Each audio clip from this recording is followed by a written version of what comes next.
Hey, what is up, everyone? It's Rich. All right, welcome to a new video. It's been a little while. I've been super busy drawing, and anyway, but today what we're gonna do is we're gonna look at Philippe Druillet. I'm not 100% sure how to pronounce the name of this book, to be honest. I'm gonna say it's probably like Yragael Urm, but the Y may actually somehow be incorporated into pronouncing it Yragael Urm. I don't know. I consider myself to be somewhat of a decent reader, but this is beyond my capabilities. Although that said, I mispronounced Melnibone as a kid forever. I thought it was Melibonian. The only reason I bring up Stormbringer is the sword, kind of like this is giving me a little bit of like Elric vibes. But anyway, this book is awesome. It's actually published by Roger Dean's company, Dragon's Dream, that did the studio book, and this is, I would consider this to be sci-fi fantasy, and it's a perfect segue from last week's Super Fun Sunday, which is in my live videos section here. It's a 3-hour deep dive into fan requests of some of the greatest fantasy artists that produce traditional art.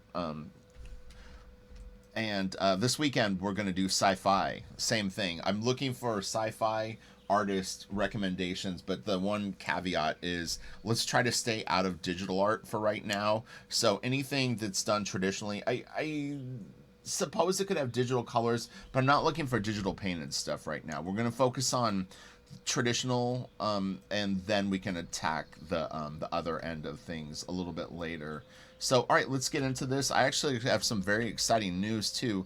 I actually have done a new piece specifically for YouTube and for Super Fun Sunday. This is Roger Dean's art. This is the logo that they use for Dragon's Dream on this one. But yeah, I did a piece that blends the two themes, last week's theme and this week's theme, which is again sci-fi fantasy or fantasy sci-fi, and it's going to be a limited edition shirt and also a poster.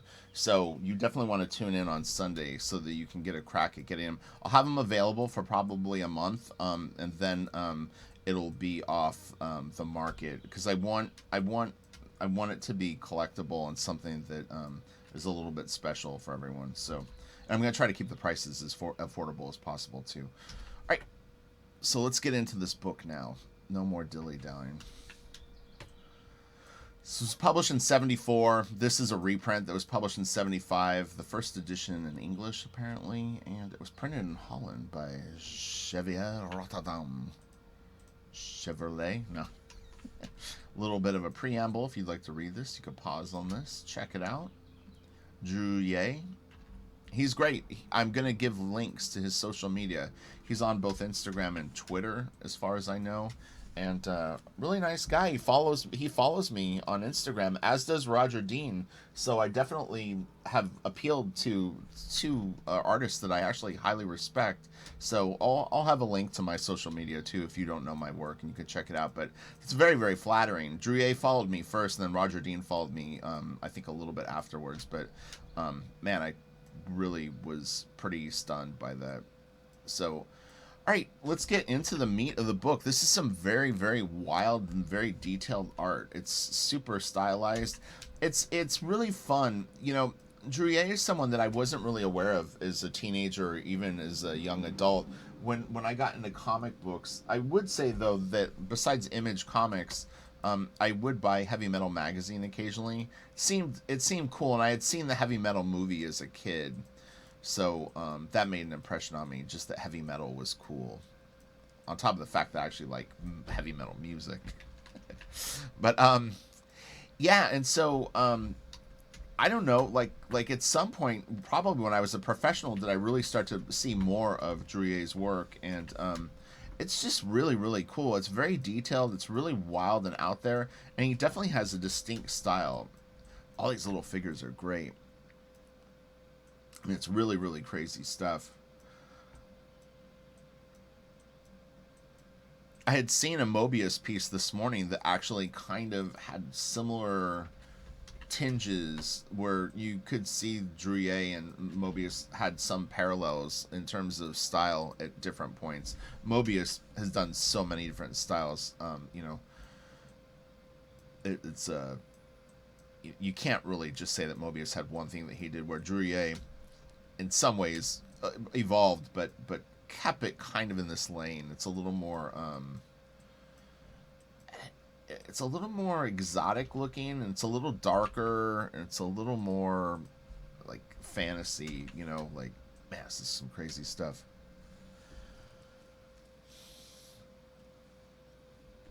I had mentioned in another clip, like, Druillet will sometimes do these like sort of flip images, but this is all traditionally drawn, and the sides don't match up exactly. Like, I think what he would basically do is he would get the sort of basic foundation of the drawing and then flip it and then draw, you know, like freestyle over them, which is a better way to do it. I'm not a big fan of like how digital artists will sometimes flip things and then just try to change a minimal amount of things so that they don't look like they completely match up.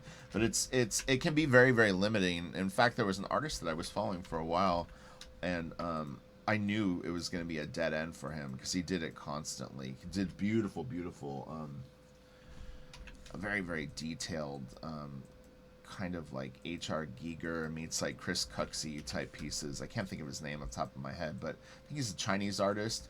But because he had so much symmetry and like dead on shots, I was like, I went down that rabbit hole as a teenager, dude. You're gonna run out of ideas. You got to be able to turn a figure, or you're screwed. It's like, everybody faces that demon, because it's even in a piece like this, when you have something looking straight at you and you even turn figures like this works because it's very graphic, but you know, this becomes the anchor and you start turning other stuff around it can really, really fight the composition and become problematic really, really fast. And then you basically have to have symmetry everywhere, and it can become pretty annoying. This is great.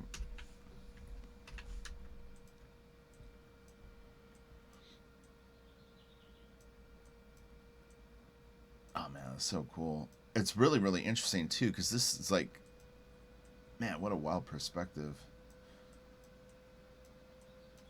This is almost like a different shot, and then this is like something coming at a completely different angle, but man, it looks cool. This is all really nice too. Man, he was crazy. This is so much work.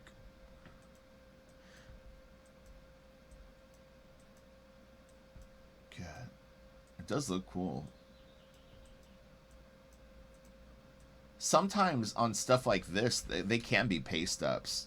I'm not saying that this is, but I've definitely seen in the past where, you know, they'll split it right down the middle, and then this will be a flip of this. I'm not going to sit and try to match up it. No, it's not, because I can see there's differences on the skull. It's damn close, though, but he definitely redrew it. That's crazy. This is another artist where it was funny. I was looking at something just recently, and oh, it might have been on Super Fun Sunday, and someone mentioned a mono. And some of these pieces have a little tiny bit of a Yoshitaka Amano kind of thing going on. Not heavily, but again, it could just be a coincidence because it's ornate. Man, it's cool.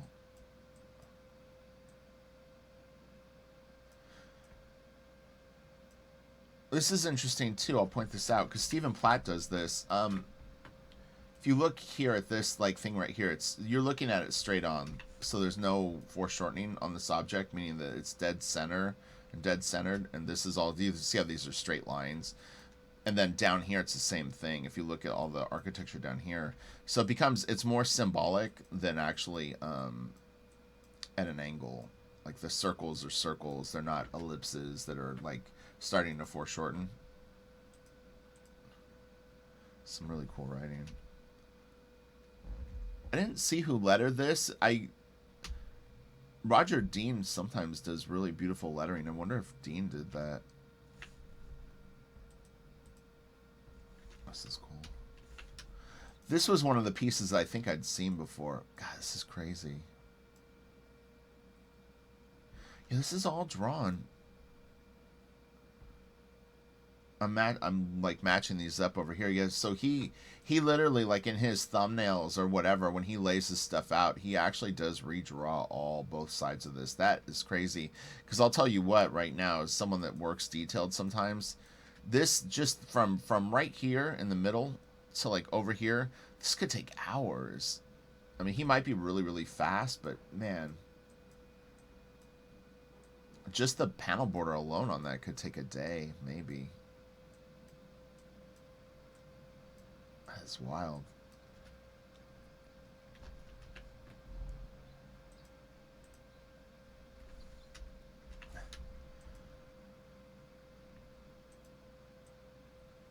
I think that on YouTube there's a video of Druillet drawing on like a chalkboard. Like, if I'm thinking of the right artist, I think it's like John Buscema, Druillet, and like one other person. It was some TV show or something.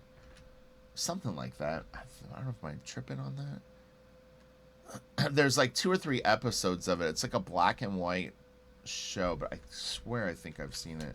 They're like doing a talk, and they're both sketching, or it might just be Buscema and Druillet. He's good. You can really see here. This is some nice anatomy.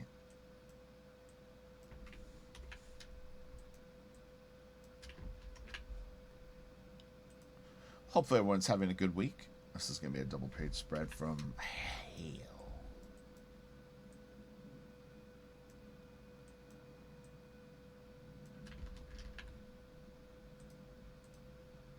Yeah, look at that. That's crazy.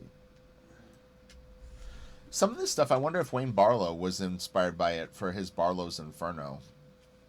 It's similar. Has that huge apocalyptic landscape kind of vibe going on. Pretty cool, pretty neat.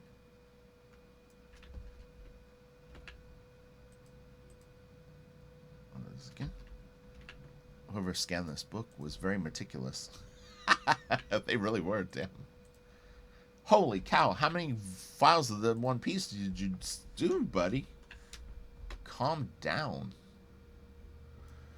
So if you're a fan of this ornate stuff, there's a few books by Alphonse Mucha that collect his drawings, like designs that he did of like silverware and stuff like that. They're really, really cool, and they're, I believe, pencil illustrations. I think 2 of them. I haven't seen them in years, but yeah, you might like it if you like this kind of stuff, because they're beautiful drawings. I mean, Mucha is great, and he did a lot of I guess work. I don't even know if it was work for hire or if it was just he was so famous that he could draw like silverware and they would just make it. I can't remember the background on it.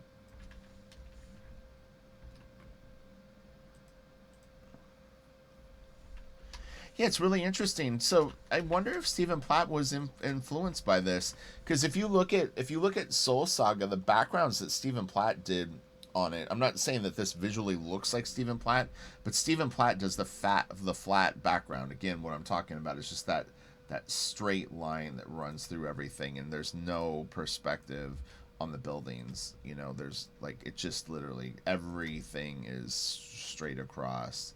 So you know, it's interesting. It wouldn't surprise me, because I know he had said in an interview that he grew up on like Heavy Metal Magazine. Man, this is cool. Well, he really did this a lot, this flip thing. Man, it's crazy.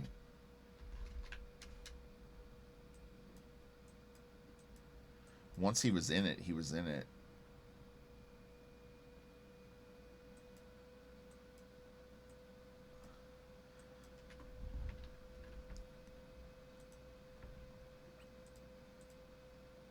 That's cool. Far out, dude.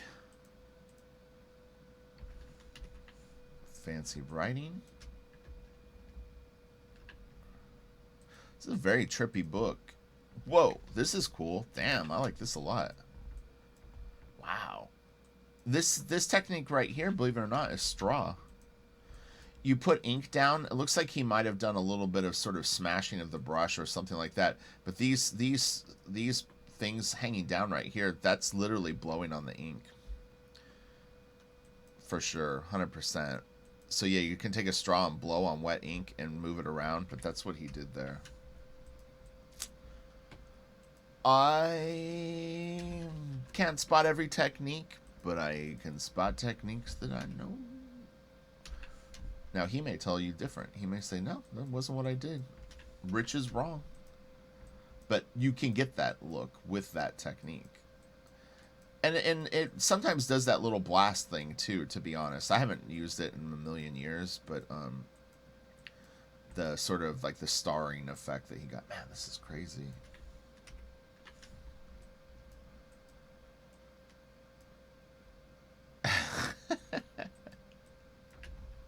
So much detail. It's crazy, crazy, crazy. Whoa. Wow. Man, this is nuts. God, the borders. So I inked a guy named Chris Bachlo, like for people that don't know my channel, but we did a book called Steampunk back before Steampunk was like a cosplay phenomenon. It was starting to pick up some steam around then, but it wasn't like as known. But we would do pretty fancy panel borders on some of our stuff, like with gears and stuff like that. Not as much as this guy is doing, and not as detailed, but it's work for sure. And the fact that he's drawing both sides of this is just crazy because they don't match up. They're different. If you look at little details on it, you can see that they are different. So man,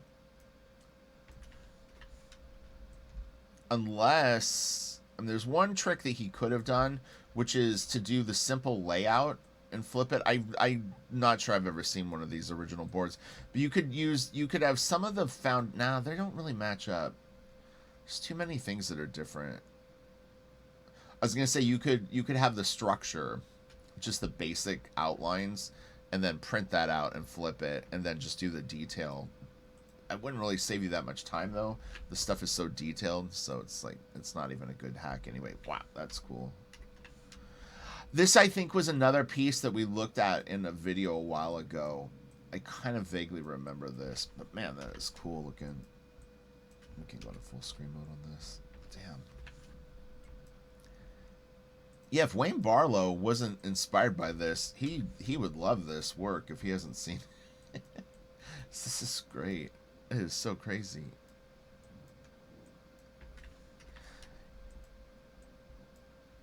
Wow. Are those all people? Yeah, they're like bodies falling. Damn. Unless these guys are up to no good over here. Settle down, Bullman. Unless those are swords. I don't think they're swords. It's not a sword. Alright. I want to go in order.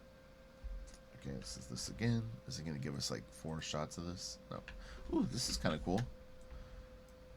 This is like the simplest page that he's done in the whole book. I can't remember if he colored it or not.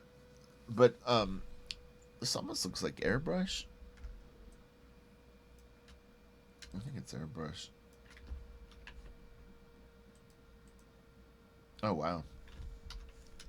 This is some weird stuff, man.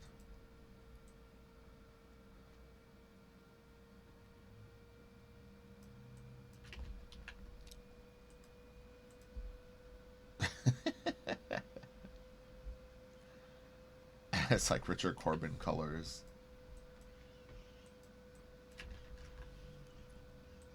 Ooh, I'm getting excited for Super Fun Sunday.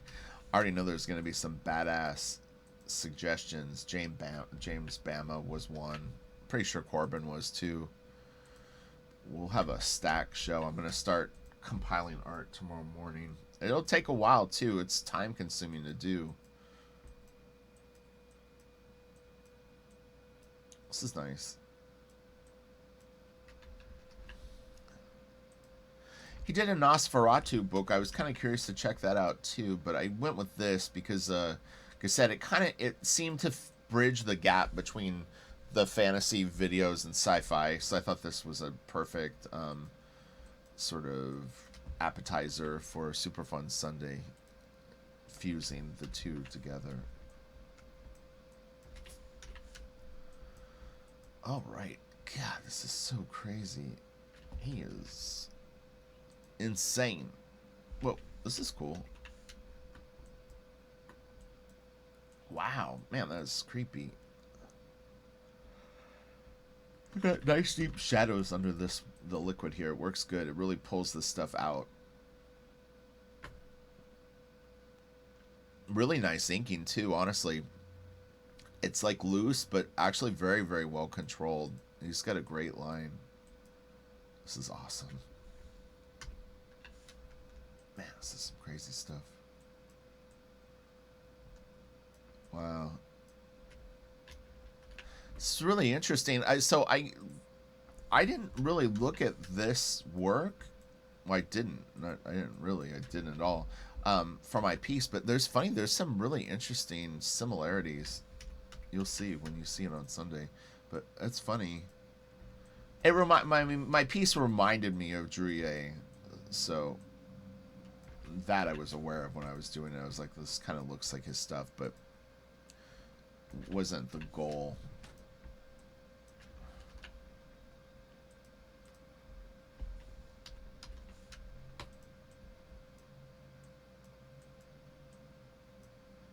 He's kind of got like he's got a lot of swords on him.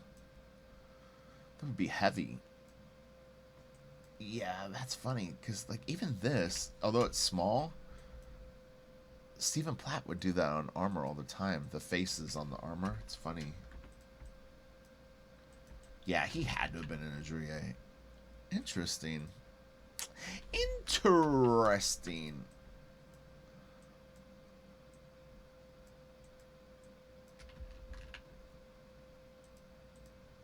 Oh man, that is cool. I've seen this before too. Oh my god, that is so awesome. We'll pull out so you can check it out in like full. I'll let you soak it in for a moment. Man, that's great. The big panel is great, but the narrow panel is really, really cool too. I love this like little walking path along this cliff, and then this over here really gives a nice sense of space and scale. And then the black sun or whatever that is, the eclipse, is pretty creepy. And then this is just super psycho, almost like Sergio Topi-ish. There's some people up there. That's pretty neat. With some guards.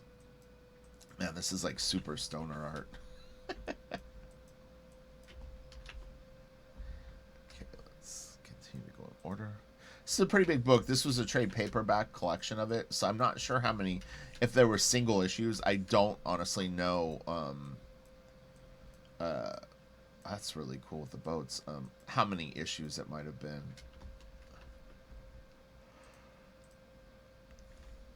I wish there were more comic book stores in my town, my city, that had like deep back issue bins. I need like a comic book store time machine. So it's like now you go into a store, it's like their oldest shit is like, you know, variant covers from 8 years ago. You're like, eh. All the crap that didn't sell, they speculated on. Southern California Comics and San Diego is a good store though. They do have a lot of back issues. It's the best, for hands down here, in my opinion. SoCal Comics, I think they're called, or Southern California Comics. They're up in Claremont Mesa. It's a great store. Man, that is nuts. Wow, holy shit. This guy is crazy. What in the world? These faces in here and all these little figures? What is going on? This would take forever. My god.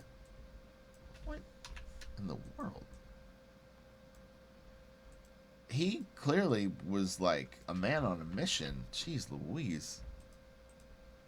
Holy cow. He's actually like, he's amplifying the level of detail as the book moves along, which is rare. Usually people start to gas out. Not him. It's like he had like super focus. Gosh. Oh my god. Look at that. I have to say this book is very, very cool. It's so detailed though. Oh my gosh.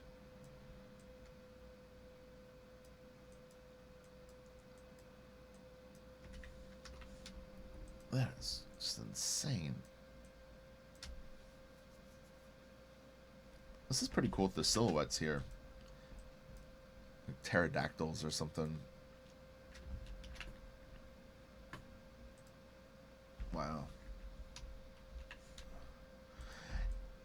I keep thinking Jay Lee when I'm looking at this book, but Jay never really did anything this crazy, and it does. I don't really see like an influence on Jay's art, but on Ozymandias, he kind of did very stylish layouts that had stuff like this in it a little bit. So when I see some of the symmetry that Druillet is using, it does remind me of Jay. But the art's weird. I mean, Jay's stuff is always known for being kind of weird and unusual, but you know, some of the black and splatter, I guess, maybe, but it's really cool. Wow, that's a nice panel.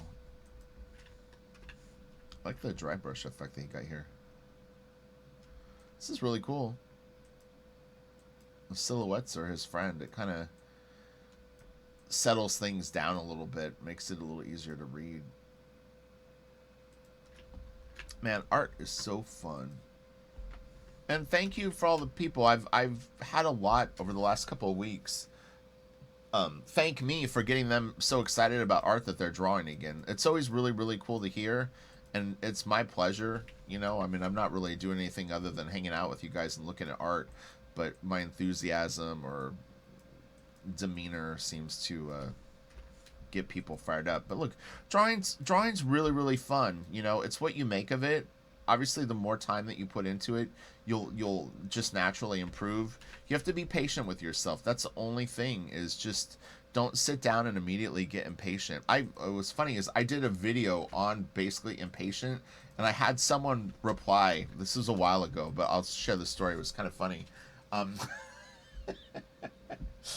literally just uploaded the video, so it's like it had only been up for like 5 minutes, and the video was say 25 minutes long.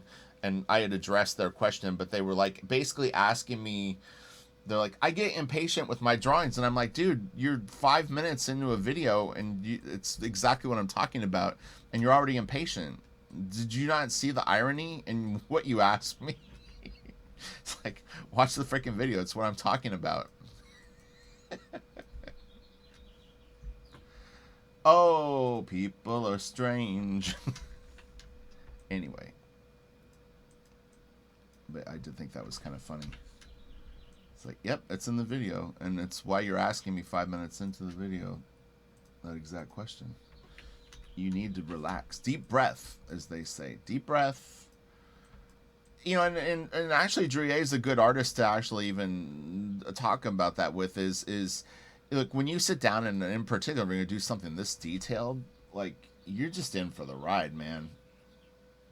Each area is going to take as long as it takes, and he probably at the time after doing pieces, you kind of know, all right, the page takes me 5 days, a page takes me 3 days, this crazy thing is going to take me 2 weeks, whatever it is, and you just kind of work on it every day. You know, you put the 8 hours in or whatever, how many hours you're working on it, and it's just slow and steady.